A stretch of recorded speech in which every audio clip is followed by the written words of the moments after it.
جہاں تک بات اہل علم کی فضیلت اور مقام اور مرتبہ اور منصب کے لحاظ سے ہے، یہ ہمیں بخوبی طور پر اس بات کو ماننا ہوگا کہ اس معاشرے کے اندر جو باوقار، باعزت اور باروب طبقہ ہے وہ اہل علم کا طبقہ ہے۔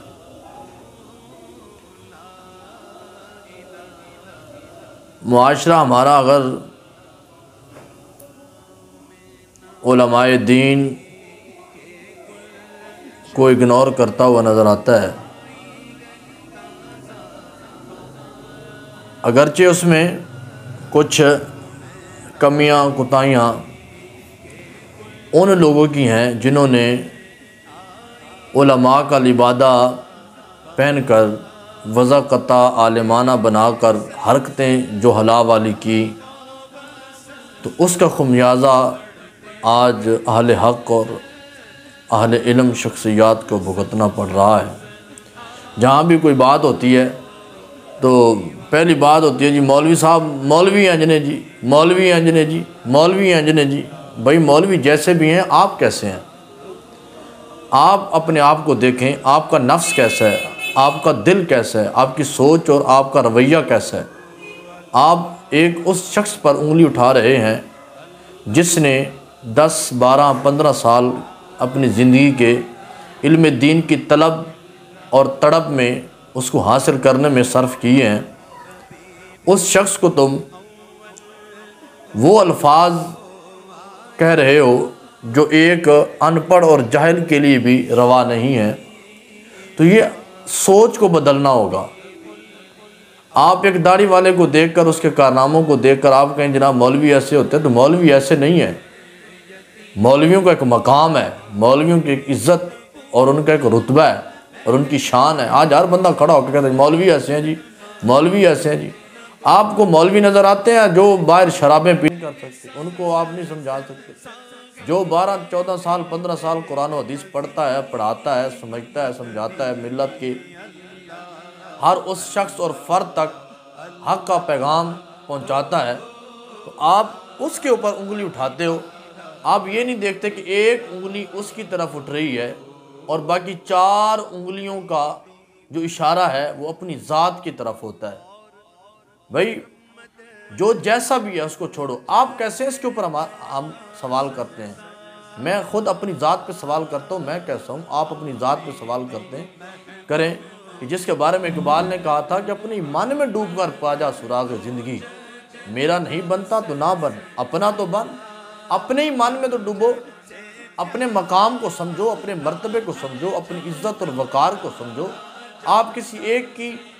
کردار سازی کو دیکھ کر، اس کے رویے کو دیکھ کر، اس کی بات چیت کو دیکھ کر، اس کا اٹھنا بیٹھنا رہن سہن کو دیکھ کر آپ اسلام کو داغدار بنانے کی کوشش کرتے ہیں، تو یہ آپ کا طریقہ کار غلط ہے۔ ہاں جو غلط ہے وہ تو غلط ہے، لیکن جو حق کے راستے پر صحیح معنوں میں چلنے والے ہیں، آپ ان کو کیوں قدغن لگاتے ہیں، کیوں ان کو داغدار آپ بناتے ہیں؟ آپ کو منصفانہ رویہ اور انداز اپنانا ہوگا۔ آپ کو ایک ایسی سوچ کا حامل بننا ہوگا کہ آپ کم از کم اتنا تو کر سکیں کہ ایک داڑھی والا وہ شخص جو بظاہر پگڑی بھی باندھ کے کھڑا ہوا ہے اور آپ کے سامنے عالمانہ حیثیت کے حامل کھڑا ہوا ہے اور اس نے پڑھا بھی کچھ نہیں ہے، نہ اس کے الف با کا پتہ ہے، نہ اس کو قرآن کا پتہ ہے، نہ حدیث کا پتہ ہے، نہ سنت کا پتہ ہے، نہ اتباع رسول کا پتہ ہے، اس کو نہ جناب صحابہ اور اہل بیت کے مقام اور مرتبے اور منصب کا پتہ ہے، نہ اولیاء کرام اور جناب مشائخ عظام کے حوالے سے اس کو کچھ علم ہے، اور اس کے سامنے ایک وسیع القلب شخصیت کھڑی ہوئی ہے جس نے 15، 20 سال علم دین پر صرف کیے ہیں۔ آپ اس کو اور ان دونوں کو برابر سمجھ کے آپ اگر فیصلہ کرتے ہیں تو یہ آپ کی غلط فہمی ہے، یہ آپ کی کج عقلی ہے۔ آپ یہ دیکھیں نا کہ آپ اس کی داڑھی کو دیکھ کر آپ عالم کی علم کا فیصلہ کر رہے ہیں، آپ اس کی پگڑی کو دیکھ کر علم کا فیصلہ کر رہے ہیں، آپ اس کی گفتگو کو دیکھیں، آپ اس کے رویے اور کردار کو دیکھیں، آپ اس کے نظریے کو دیکھیں، آپ اس کے کاز اور مشن کو دیکھیں کہ ایک پگڑی والا، ایک داڑھی والا ایک وضع قطع ہوئی عالمانہ رکھنے والا کس نظریے پر چل رہا ہے، کس رویے اور کردار کا مالک ہے، اور جو حقیقی معنوں میں عالم ہے، رسول اللہ علیہ السلام کی شریعت کا پاسدار ہے، حضور علیہ السلام کی عزت اور ناموس کا پارے دار ہے، نبی رحمت علیہ السلام کے مبارک طریقوں پر عمل کرنے والا ہے، تو آپ اسی بھی کردار کو دیکھیں، اس کے معاملات کیا چل رہے ہیں۔ آج ہمیں ان چیزوں کے اوپر توجہ کرنے کی ضرورت ہے، منصفانہ رویہ اختیار کرنے کی ضرورت ہے۔ نبی علیہ السلام نے طلباء اور علماء کی بڑی شان بیان کی ہے، بڑی عزت، مقام اور مرتبہ بیان کی ہے، یہ ہمیں سمجھنا ہوگا۔ یہ جو علماء کی شان ہے یہ خود ساختہ نہیں ہے بھائی، کہ کوئی گھر میں بیٹھ کر اس نے لکھ دیا ہو کہ یہ نا فلاں عالم کی یہ شان ہے، فلاں عالم کی شان ہے، نہ یہ اسلام نے عزت اور مرتبہ اور مقام عطا فرمائے ہیں، جن کو قبول کرنا ہم پر لازمی ہے، ضروری ہے۔ ایک آپ امام کے پیچھے کھڑے کیا ہو کہ کہتے ہو پیچھے سے امام کے، اور پھر اسی کے بارے میں آپ بگتوئیں شروع کر دیتے ہو، چوک اور چراہ میں اس کے جناب عیب نکالنا شروع کر دیتے ہو، عیب جوئی کرنا شروع کر دیتے ہو، تو پھر آپ کس منہ سے کہتے ہو پیچھے سے امام کے؟ آپ کے اندر قابلیت دعائے قنوت پڑھنے کی بھی نہیں ہے، آپ کے اندر قابلیت آیت الکرسی پڑھنے کی بھی نہیں ہے، آپ کے اندر قابلیت تیسرا چوتھا کلمہ پڑھنے کی بھی نہیں ہے، آپ کے اندر قابلیت غسل صحیح معنوں میں کرنے کی بھی نہیں ہے، آپ کے اندر قابلیت وضو کرنے کی بھی نہیں ہے، آپ کے اندر میت کا جنازہ پڑھانا تو دور کی بات ہے، پڑھنے کی بھی صلاحیت نہیں ہے۔ آپ اس کے اوپر بات کر رہے ہو جو مصلی رسول کا وارث ہے، نائب رسول ہے، اہل علم ہے، قرآن و سنت کے ساتھ اس کا تعلق ہے، حضور علیہ السلام کی شریعت کے ساتھ اس کا تعلق ہے، آپ اس کے اوپر بات کر رہے ہیں، اور پھر آپ ہر لمحے 5 نمازوں میں آپ اس کہتے ہیں پیچھے سے امام کے۔ اور بھائی پیچھے وہ چلتا ہے جو کامل نہیں ہوتا، جو کامل ہوتا ہے وہ تو آگے چلنے والا ہوتا ہے، صف اول کا امام ہوتا ہے وہ۔ تو بھائی اس چیز کو سمجھنا ہوگا، ہم کس سوچ پر چل پڑے ہیں، کس نظریے پر چل پڑے ہیں۔ ہر بندہ چوک میں کھڑا ہو کر مولوی ایسے ہے، ہر بندہ جناب دوسرا بندہ مولوی ایسے ہے۔ اور بھائی اس بات کو ختم کرو، مولویوں کا مقام ہے، ان کی عزت ہے، ان کی رفعت ہے، اللہ نے ان کو شان عطا فرمائی ہے، تو نے اور میں نے اس کو شان نہیں دی۔ آج 2 ٹکے کا بندہ کھڑا ہو کے بک بک شروع کر دیتا ہے، 2 ٹکے کا بندہ بک بک شروع کر دیتا ہے۔ یا بابا اپنے ایمان کو خراب مت کرو، میں جس درد کے ساتھ آپ لوگوں کے ساتھ بات کر رہا ہوں نا، میرے درد کو سمجھو آپ لوگ۔ ہم نہیں علماء کی شان، عزت، وقار کا احترام کریں گے تو بتاؤ سکھ آ کر کریں گے، ہندو آ کر کریں گے، کیا دوسرے مذاہب کے لوگ ہم کریں گے؟ پنڈت کا ہندو کتنا احترام کرتے ہیں،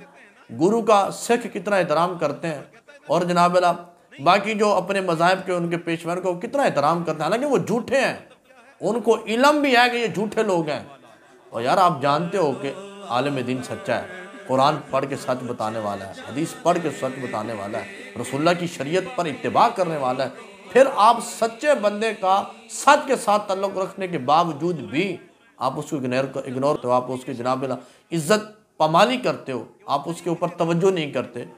نمازیں بھی اس کے پیچھے پڑھتے ہو، قرآن بھی آپ کے بچوں کو وہی پڑھاتا ہے، جنازہ پڑھنے کا پڑھانے کا طریقہ بھی آپ کو وہی بتاتا ہے، غسل و کفن دفن تک قبر کے معاملات بھی آپ کو وہی بتاتا ہے، پھر آپ اس کے پیچھے باتیں کرتے ہو۔ تو سنو، ایسے لوگ باز آ جاؤ، ایسے لوگ، اس طرح کی کیفیت کرنے والے لوگ باز آ جاؤ۔ آپ کو نہیں پتہ نبی علیہ السلام کی حدیث مبارکہ کتنی سبق آموز ہے اور عبرت ناک ہے ان لوگوں کے لیے۔ نبی علیہ السلام نے فرمایا سیاتی زمان علی امتی یفرون من العلماء والفقہاء فیبتلیہم اللہ بثلاث بلیات اولاها یرفع البرکۃ من کسبہم والثانیۃ یسلط اللہ علیہم سلطانا ظالما والثالثۃ یخرجون من الدنیا بغیر ایمان۔ اللہ اکبر، یہ نبی رحمت علیہ السلام کا فرمان مقدس ہے۔ یہ دورۃ الناصحین کے اندر صفحہ 24 کے اوپر اس بات کو نقل کیا گیا ہے۔ تو بھائی نبی علیہ السلام کی مبارک حدیث پاک ہے،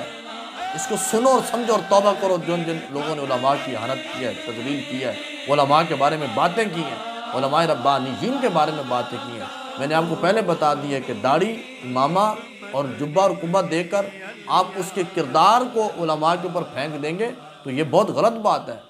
ایک بندہ کاپی بنا کر پھرتا ہے، آپ اس کو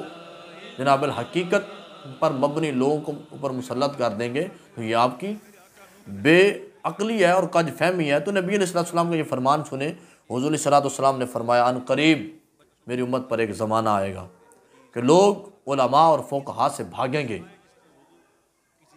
وہ دور بھاگیں گے، یفرون من العلماء، فرار ہو جائیں گے علماء کو دیکھ کر، حق والے علماء کو دیکھ کر، علماء ربانیین کی جماعت کو دیکھ کر وہ راستوں سے جدا ہو جائیں گے، دور بھاگنے کی کوشش کریں گے، اس وجہ سے کہ وہ ہمارے اوپر پابندیاں لگاتے ہیں، ہمیں دین حق بتاتے ہیں، رسول اللہ کی شریعت کے حوالے سے ہمیں بتاتے ہیں۔ تو فرمایا جو لوگ اس قسم کے ہوں گے، علماء کو دیکھ کر رائے فرار اختیار کرنے والے ہوں گے، حق سنانے والے، لوگوں پر طعن و تشنیع تبرہ بازی کرنے والے ہوں گے، تو فرمایا ایسے لوگوں پر اللہ تعالیٰ 3 بلاؤں کو نازل فرمائے گا، 3 وباؤں کو نازل فرمائے گا۔ آج عمران خان ہمارے اوپر مسلط ہے تو یہی وجہ یہی ہے کہ ہم علماء سے دور ہیں۔ آج زرداری، نواز شریف جیسے ظالم اور دیوس لوگ ہمارے اوپر مسلط ہیں تو یہی وجہ ہے کہ ہم علماء ربانیین سے دور ہیں۔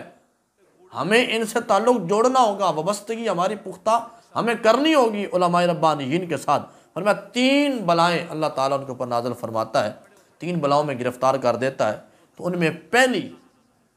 جو چیز ہے، اللہ تعالیٰ ان کی کمائی سے برکت اٹھا لیتا ہے۔ اللہ اکبر! یہ کتنی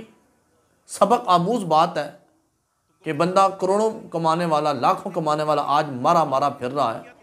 بنگلے، کوٹھی اور کاروں میں سفر، جناب عیش و عشرت کی زندگی گزارنے والا، وہ بھی جب اسے سوال کیا جاتا ہے تو وہ بھی روتا ہوا نظر آتا ہے، میرے حالات ٹھیک نہیں ہے۔ تو کیوں حالات؟ ہزاروں والے لوگ پرسکون زندگی گزارنے والے تھے، وہ کروڑوں میں آج پہنچے تو برکت اٹھ گئی ان کے مال سے۔ اولاد ان کے منہ پر تماچے مارنے والی ہے، اولاد ان کے بارے میں باتیں کرنے والی ہے، اولاد ان کے مقابلے میں کھڑے ہونے والی ہے۔ تو فرمایا کہ پہلی جو ان کے اوپر ذلت مسلط کی جائے گی، ان کے مال سے برکت اٹھا لی جائے گی۔ اور دوسری چیز فرمایا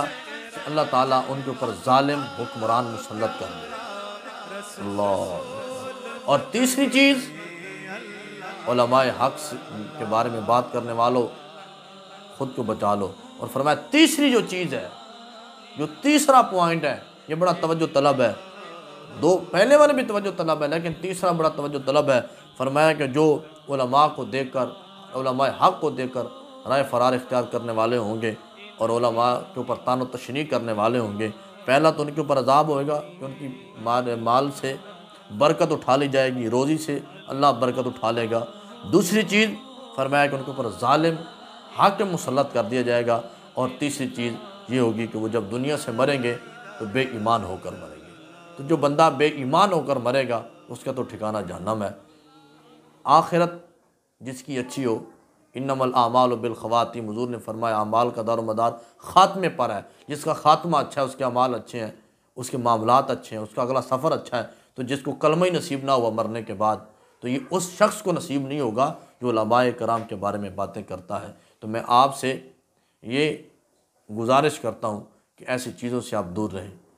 ایسے لوگوں سے دور رہیں، پرفتن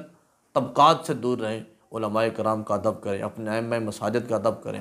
اپنے محلے کے علماء کا ادب کریں، ان کی عزت اور احترام کو مجروح مت کریں، جہاں تک ہو سکے ان کے ساتھ محبت سے پیش آئیں۔ اللہ تعالیٰ مجھے اور آپ کو عمل کرنے کی توفیق عطا فرمائے۔